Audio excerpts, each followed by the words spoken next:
Today we are correcting CO63, interpreting and creating that box and whisker plots. So remember, the key thing about box and whisker plots is there are 4 equal parts. You need to figure out how many of the data is in each of those equal parts. That will help you answer your questions. So using the minimum score, the maximum score, the lower quartile, upper quartile, and that median helps us know where each of those lines go, and we can see it broken into the 4 parts. So we did the front page together. We did have a question at the bottom here that I don't think we went over. It said, notice the lower and upper quartiles of our basketball game scores. A game can't have a total of 17 and a half or 27 and a half points. So why are there decimals? How did we get halves in a basketball game? Does anybody think they know why we would get halves? Average. It's the average. Very good, Kellen. So there isn't the actual score at the end here. It's the average. So we had to find that average of that middle, those 2 middle numbers. So there were 2 scores. So this one, there was probably a 17 and then there was an 18. So we had to take that average to get that score. All right, let's look at our homework on the second page. So we have 52 weeks in a year. We divided up that 52 into 4 parts and we had 13, 13, 13, and 13. So our lower is 26 and the upper is 26. Break those down into the 2 13s and the 2 13s. Our minimum score, or our minimum, not score, but number of animals. Minimum animals was 3. Our maximum was 21. That lower quartile is 6. The median is 12. And the upper quartile is 16. Our interquartile range, so that would be the 16 minus 6 is 10. The total range is 21 minus 3 is 18. How many weeks did the shop have? Between 12 and 21 pets. So that's that 13 plus 13 for that 26. And by what percentage of weeks did the shop have between 6 and 12? So that was 13 out of our 52. It's asking for that percentage. So we had 13 out of 52. We take 13, divide it by 52, and we get 25%. So when they're looking for that percentage, remember we need to put it as the fraction. How many out of the total, and then we divide it. Any questions on that top one? Now the bottom one is the one where we had to draw our own box and whisker. And I said, give it a try. Okay, it's okay if we make mistakes as long as we tried it. So let's look at what it should look like. Let me see if I can get it a little closer. All right. So first thing that I did was I put my scores in order. The inches of snowfall. So I put my snowfalls in order from least to greatest, so I knew my minimum and I knew my maximum. So I would know for making my number line, my minimum was 20, my maximum is 45. Then I had to figure out where those 4 parts were.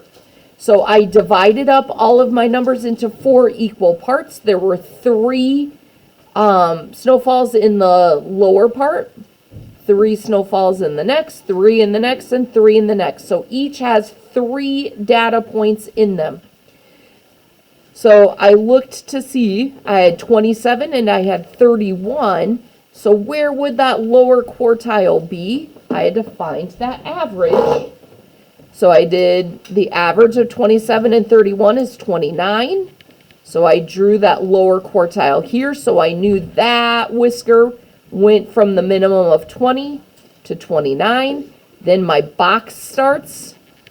My median is between 36 and 38, so that was 37. So that's the middle of the box. The upper quartile, I had 42 and 42, so that upper quartile is at 42. And then the maximum of 45. So how I figured it out was I put them all in order, just like you do to find your median. I broke all of those into 4 equal parts. So that's how I found there was 3 in each one. And then I could find where those lines go for the box by looking at that. Any questions on how I made that box and whisker plot? There were a few of us that hadn't done it. Does it make sense, what I'm showing us? Show me your thumbs. How many of us got our box and whisker plot to look the same as mine? Give me a hands up. I just want to see. Ooh, there were some of us that got it right.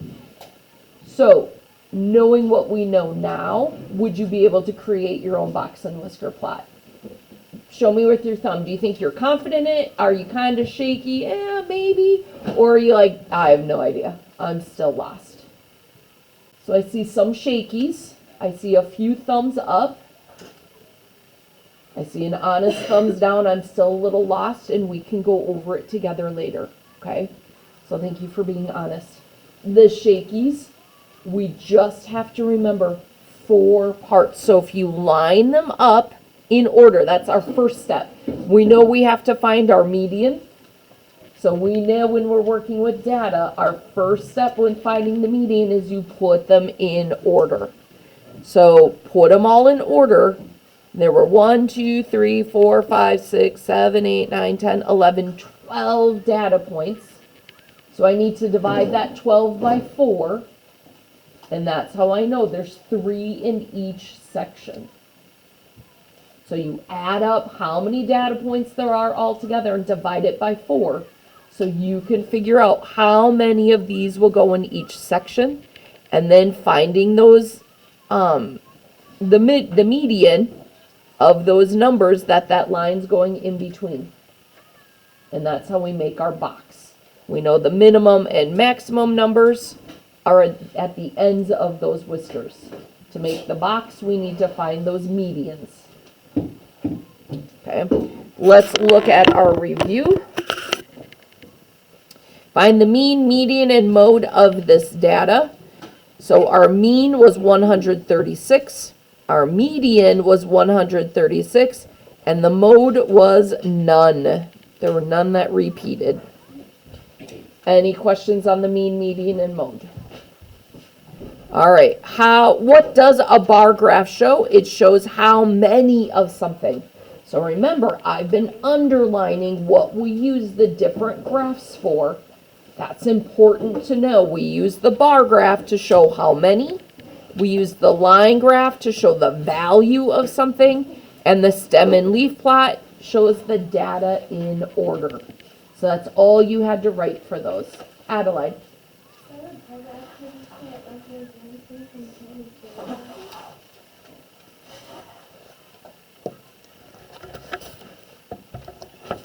So let's look back at that bar graph.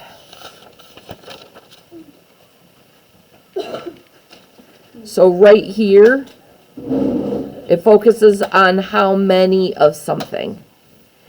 So that's what I would want you to put, not the definition of it, but that. Hannah Cloman, can you come to the office, please? Hannah May Cloman. So it's important to know definitions, but it's also important to know what the focus is. So what I'm looking for these answers was what the focus was for each graph.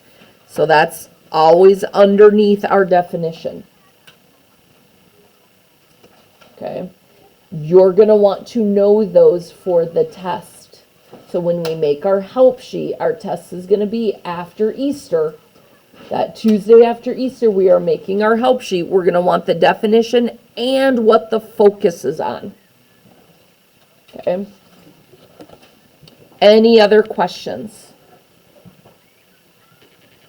All right. If you're watching this at home, I hope you are well, and I hope to see you soon. Have a wonderful day.